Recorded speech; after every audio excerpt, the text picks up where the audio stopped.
Anopo.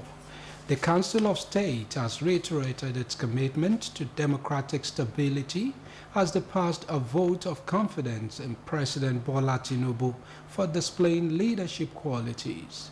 The Advisory Council, made up of serving and past presidents, heads of state and governors, gave the commitment while reflecting on the state of the nation during its meeting in Aso Villa, Abuja. The meeting was the first time of the body since President Tinubu assumed the reins of governance. Present at the meeting were former President Muhammadu Buhari and Dr. Goodluck Ebele Jonathan, former military heads of state General Yakubu Gowon and General Abdulsalami Abubakar, who joined virtually. But former President Olusegun Obasanjo and former military President General Ibrahim Babangida were absent. Governors who also joined the meeting virtually were Alex Otti of Abia, Umo Eno of Akwa Ibom, and Amodu Fintiri Adamawa, among other participants. The chairman of Nigerian Governors Forum and Kwara State Governor Abdurrahman Abdurazak told newsmen after the meeting that the council unanimously passed a vote of confidence in President Tinubu for the way he has governed the country. They also said the council was satisfied with the presentations made by ministers on the progress of the economy. President Bola Tinubu has signed the Judicial Office Holders' Salaries and Allowances Bill into law, amounting to 300% raise in their remuneration. Special Advisor to the President on Senate Matters, Senator Bashir Lado, in a statement hailed the signing of the bill into law. According to him, the landmark decision reflects President Tinubu's profound dedication to ensuring that every salary earner in Nigeria, especially those serving in vital and strategic roles, receives the recognition and compensation they deserve. He said by prioritizing the financial well-being of the judicial officers, Mr. President is not only reinforcing the integrity of the justice system, but also setting a new standard for leadership that truly values the hard work and sacrifices of all Nigerian workers. Meanwhile, Attorney General of the Federation and Minister of Justice, Lateef Fagbemi, welcomed the development. In a statement by his spokesman, Kamaldeen Ogundele, the AGF described the assent of the bill as historical, noting that the yearnings of judicial officers across the country for better conditions of service has been met. The Port Harcourt Refining Company, a refinery under the management of the Nigerian National Petroleum Company Limited in Rivers State, has again failed to commence operations after about 6 postponements.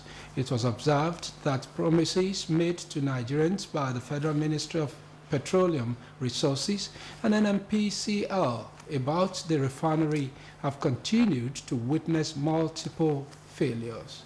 Since December 2023, NNPCL, which is in charge of all the government refineries, has given Nigerians different dates, assuring citizens that the refinery will begin the sale of refined products soon. In July this year, the Group Chief Executive Officer of the NNPCL, Mele Kyari, stated categorically that the refinery would come into operation early this month. However, as August nears midpoint, the refinery has yet to commence operations, creating concerns that this might be another failed promise from NNPCL. The NNPCL spokesperson, Olufemi Shone, while speaking with newsmen, assured that efforts to ensure the takeoff of the refinery is on course. The Nigeria Customs Service has said the federal government's directive for the suspension of 6 months tariff on some food items could result in the loss of 188.37 billion naira revenue.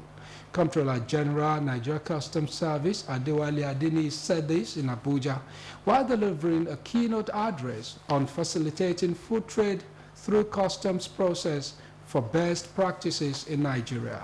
Adeni said one of the most immediate and substantial implications is the revenue forfeiture that the government has committed to in order to make food more accessible and affordable for its citizens. He explained that the removal of tariffs and import duties on key staples such as rice, wheat, maize, and sorghum for the next 6 months represent a considerable sacrifice in terms of potential revenue.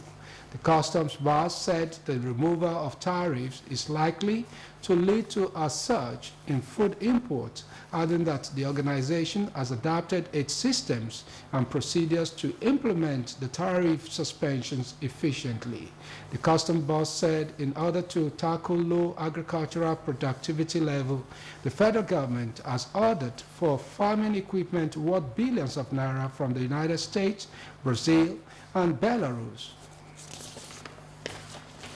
The Nigerian government has signed no fewer than 26 memoranda of understanding with foreign countries and agencies in the last 12 months. The MOUs are in the areas of infrastructure, education, trade and investment, tourism, security, information and technology, culture, energy, and gas and sports. According to the document made available to newsmen, the government signed an MOU with India to boost the trade volume between Nigeria and India in February this year. Also, the country signed a $500 million renewable energy and gas deal with Germany in November 2023, and nuclear energy MOU with Russia in September 2023. On infrastructure, Nigeria signed an MOU with China on the provision of infrastructure worth about $2 billion infrastructure in October 2023.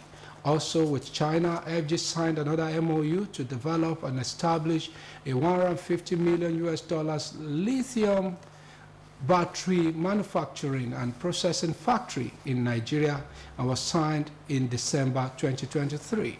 While in the education sector, the country signed MOUs with Russia and Qatar in December 2023 and March 2024 respectively, among others. And on to sports.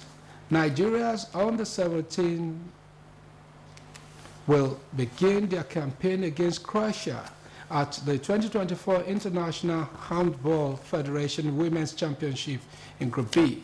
The 10th IHF Women's Youth Under-18 Handball Championship is scheduled to take place from today to 25th of this month in Chuzhou, China. Ahead of the championship, the head coach of the Nigeria Under-18 women's handball team, Agbola Shitu, recently named a squad. The 14-player roster includes a blend of 2 foreign players and 12 home-based players, with Esther Matthew of Adua HC as the team captain. The home-based players consist of 6 from Sokoto, Rima, and 3 from Delta Force, while Imo Grasshoppers, Seasiders Babes, and Rivers Queens each have 1 player. Nigeria is in Group B alongside Croatia, Montenegro, and Angola. And to the foreign scene, report from the United Nations Office for the Coordination of Humanitarian Affairs indicated that flood is currently affecting more than 700,000 people in Central and West African countries. This alarming situation is the result of torrential rains that have hit the region just 2 months into the rainy season. The deputy spokesperson for the UN Secretary General, Farhan Haq, during a press conference said it is concerned about the flooding in the region, which has already affected hundreds of thousands of people in Chad, Ivory Coast, the Democratic Republic of Congo, Liberia, Niger, Nigeria, Mali, and Togo. According to him, the United Nations, in collaboration with its past partners, has intensified support to the government of the affected countries, saying assistance provided includes food distribution, shelter and water and sanitation services. He further stated that the United Nations Central Emergency Response Fund has allocated $10 million this year to the government of Congo, the Democratic Republic of Congo, and Niger, aimed at mitigating the effect of climate shocks, including floods, which continue to threaten millions of lives in sub-Saharan Africa. Still on the foreign scene, fresh Israeli strikes across the Gaza Strip have killed at least 17 people, including 5 children and their parents, according to Palestinian health officials. The latest round of attacks overnight came on the eve of new talks aimed at reaching a ceasefire in the 10-month-long war. The U.S., Qatar, and Egypt are hoping to broker an agreement, but the sides remain far apart on several issues, even after months of indirect negotiations. Report says a strike hit a family home in the built-up Nusrat refugee camp in central Gaza, which dates back to 1948 war surrounding the creation of the State of Israel. It killed 5 children ranging in age from 2 to 11 and their parents, according to the nearby Al-Aqsa Martyrs Hospital. A journalist who saw the bodies arrive said they had been dismembered by the blast and that the 2-year-old had been decapitated. Meanwhile, health authorities in Gaza do not say whether those killed in Israeli strikes are militant or civilians. Israel says it tries to avoid harming civilians and blames their deaths on Hamas because the militants operate in the residential areas. And that ends the midday news on OSBC TV. Join us at 3 for the state news. Good afternoon.